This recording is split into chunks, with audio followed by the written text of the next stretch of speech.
മുസ്ലിം ലീഗിന്റെയും KMCC-യുടെയും നേതാക്കന്മാരെ, ഈ പ്രദേശത്തെ മുസ്ലിം യൂത്ത് ലീഗിന്റെ HTU-വിന്റെയും സഹപ്രവർത്തകന്മാരെ, സുഹൃത്തുക്കളെ, നാട്ടുകാരെ,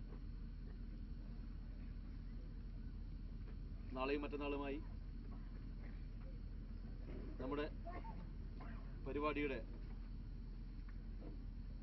വാളണ്ടറി കമ്മിറ്റിയാണ് ഇങ്ങനെ വിപുലമായി യോഗം വിളിച്ചു ചേർത്തത്. വളരെ സുപ്രധാനമായ ചില നിർദ്ദേശങ്ങൾ നിങ്ങളോട് പറയാൻ വേണ്ടിയാണ്.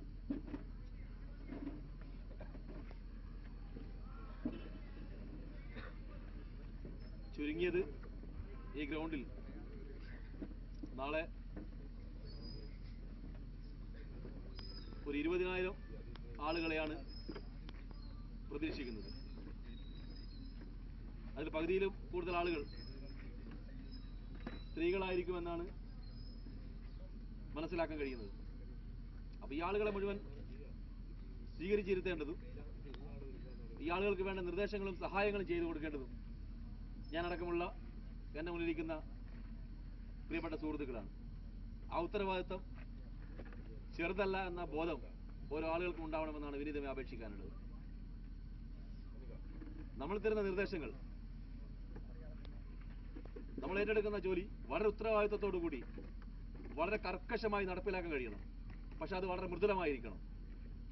ആളുകളോട് വളരെ നല്ല രീതിയിൽ, ദേഷ്യപ്പെടാത്ത രീതിയിൽ പറയുകയും, പക്ഷെ തീരുമാനങ്ങൾ പാർക്കിംഗ് ചെയ്യാൻ പാടില്ലാത്ത സ്ഥലങ്ങളിൽ പാർക്കിംഗ് ചെയ്യാൻ പാടില്ല എന്ന തീരുമാനമാണ്. ആ തീരുമാനം വളരെ കർക്കശമായി നടപ്പിലാക്കുകയും, പക്ഷെ കർക്കശത്തോടു കൂടി ആളുകൾ വെറുപ്പിക്കാത്ത രീതിയിൽ മൃദുലമായി നമ്മളെ തീരുമാനങ്ങൾ നടപ്പിലാക്കാൻ കഴിയുന്ന രീതിയിലേക്ക് നാളെയും മറ്റന്നാളും നമ്മൾ മനസ്സുകൊണ്ടും ശരീരം കൊണ്ടും മാറേണ്ടതുണ്ട്. പ്രകോപനങ്ങളും മറ്റു പ്രശ്നങ്ങളുണ്ടായി കഴിഞ്ഞാലും 2 ദിവസം പൂർണ്ണ സമാധാനത്തോടുകൂടി, സഹകരണ മനോഭാവത്തോടുകൂടി നമ്മൾ ഈ പരിപാടിയെ വിജയിപ്പിക്കേണ്ടതുണ്ട്. ബാംഗ്ലൂർ KMCC-ക്ക് കേരളത്തിൽ ഏത് സ്ഥലങ്ങളിൽ ഇതുപോലെ പല പരിപാടികൾ കൊണ്ടുവെക്കാം. കണ്ണൂർ ജില്ലയുടെയോ അല്ലെങ്കിൽ കേരളത്തിൻ്റെയോ ഒരു പരിപാടിയല്ല, ബാംഗ്ലൂർ KMCC-യുടെ പരിപാടിയാണ്. ആ പരിപാടി കാസർഗോഡ് മുതൽ തിരുവനന്തപുരം വരെയുള്ള സ്ഥലങ്ങളിൽ അവർക്ക് സംഘടിപ്പിക്കാം. പക്ഷെ അവർ പെരിങ്ങത്തൂർ തിരഞ്ഞെടുക്കാനുള്ള കാരണം വളരെ സമാധാന അന്തരീക്ഷത്തിൽ ഈ പ്രദേശത്തുകാരുടെ പൂർണ്ണമായ സഹകരണത്തോടുകൂടി ഇത് വിജയിപ്പിക്കാൻ കഴിയുമെന്ന ഉത്തമ ബോധ്യത്തോടു കൂടിയാണ് അവർ ഈ പെരിങ്ങത്തൂർ തെരഞ്ഞെടുത്തതെന്നാണ് ഞാൻ മനസ്സിലാക്കിയിട്ടുള്ളത്. ആ ഒരു വിശ്വാസം കാത്തു സൂക്ഷിക്കുന്ന രീതിയിൽ, ആ ഒരു വിശ്വാസം ബോധ്യപ്പെടുന്ന രീതിയിലായിരിക്കണം നമ്മൾ ഓരോ വാളണ്ടിയർമാരും പ്രവർത്തിക്കേണ്ടത്. അതുകൊണ്ട് കൂടുതൽ പറയുന്നില്ല. നിർദ്ദേശങ്ങളൊക്കെ നാസിർ മാഷയോട് സൂചിപ്പിക്കും. വളരെ ചിട്ടയോടുകൂടി ആർക്ക് എവിടെയാണോ ഡ്യൂട്ടി നൽകുന്നത് അത് കഴിയുന്നത് വരെ അവിടെ നിൽക്കാനുള്ള മനോഭാവം ഉണ്ടായിരിക്കണം. ഇവിടെ വരുന്ന ആളുകൾക്ക് ചിലപ്പോൾ നൗഷാദ് ബാക്കിയുടെ പ്രഭാഷണം കേൾക്കാൻ കഴിഞ്ഞില്ല എന്ന് വരും. അപ്പോൾ അത് നൗഷാദ് ബാക്കിയുടെ പ്രഭാഷണം കേൾക്കലല്ല, അതിലപ്പുറം ഇതിനൊരു ലക്ഷ്യമുണ്ട്. ബാംഗ്ലൂർ KMCC ബാംഗ്ലൂർ നടത്തുന്ന Shihab Thangal centre for humanity എന്ന വലിയൊരു സ്ഥാപനം ആയിരക്കണക്കിന് ആളുകൾക്ക് ദിവസവും ഭക്ഷണവും മരുന്നും താമസ സൗകര്യമടക്കം രോഗികൾക്ക് അവശത അനുഭവിക്കുന്നവർക്ക് തണലേകുന്ന ഒരു സ്ഥാപനമാണ് ബാംഗ്ലൂർ നിർമ്മിക്കാൻ പോകുന്നത്. ആ ഒരു സംരംഭത്തിന് സാമ്പത്തികമായി ചിലപ്പോൾ നമ്മൾക്ക് സഹായിക്കാൻ കഴിഞ്ഞില്ല എന്ന് വരാം.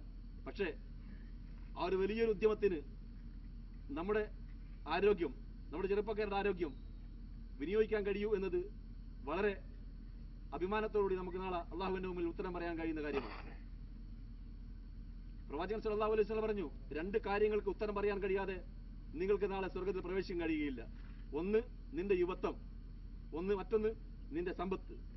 ഇത് രണ്ടും ഉത്തരം പറഞ്ഞല്ലാതെ നിന്റെ വിചാരണ പൂർത്തിയാകുകയില്ല എന്നാണ് പ്രവാചകൻ പറഞ്ഞിട്ടുള്ളത്. രീതിയിൽ എടുക്കുന്ന തീരുമാനങ്ങൾ നടപ്പിലാക്കുകയും അത് വിനയത്തോടു കൂടി നമ്മൾ ഫ്ലൈറ്റിലൊക്കെ യാത്ര ചെയ്ത ആളുകൾക്ക് മനസ്സിലാക്കാൻ കഴിയും. എയറോസ്റ്റൊക്കെ അവർ വളരെ തീരുമാനങ്ങൾ വളരെ സ്ട്രിക്റ്റ് ആയിരിക്കും, പക്ഷെ വളരെ മൃദുലമായിട്ടായിരിക്കും അവർ പറയുക. ഒരു കാരണവശാൽ തീരുമാനങ്ങൾ നടപ്പിലാക്കാത്തവർ ഇവിടുന്ന് കാര്യമില്ല. പക്ഷെ വളരെ മൃദുലമായ രീതിയിൽ, വളരെ സമാധാനപരമായ രീതിയിൽ, വളരെ സമുന്നയത്തിന്റെ രീതിയിൽ ആളുകളെ പറഞ്ഞ് ബോധ്യപ്പെടുത്തുകയും, അല്ലാതെ വണ്ടിയൊക്കെ പാർക്ക് ചെയ്യുന്ന സമയത്ത് പാർക്ക് ചെയ്യരുത്, വിട്ടോ മോനെ എന്ന് പറഞ്ഞാൽ നാട്ടിലെ പ്രശ്നങ്ങളുണ്ടാവും, കുഴപ്പങ്ങളുണ്ടാവും. ആ രീതിയിലേക്ക് പോവാതെ സഹകരിക്കണം, ഇത് വലിയ പരിപാടിയാണ്, ആ രീതിയിൽ പറഞ്ഞ് ബോധ്യപ്പെടുത്തുകയും ബാക്കിയുള്ള സജ്ജീകരണങ്ങളൊക്കെ ഇവിടെ നാസർ മാഷ് സൂചിപ്പിക്കും. നിങ്ങളുടെ ബേഡ്ജുകളും മറ്റ് സംവിധാനങ്ങളൊക്കെ എങ്ങനെയാണ് എന്നുള്ളത് കാര്യങ്ങൾ സൂചിപ്പിക്കും. ഇത്തരം കാര്യങ്ങളാണ് പറയാനുള്ളത്. എല്ലാ ആളുകൾക്കും ഈ പരിപാടിയിലേക്ക് സ്വാഗതം ചെയ്തുകൊണ്ട് ഇതിന്റെ അധ്യക്ഷത ഏറ്റെടുക്കുവാൻ വേണ്ടി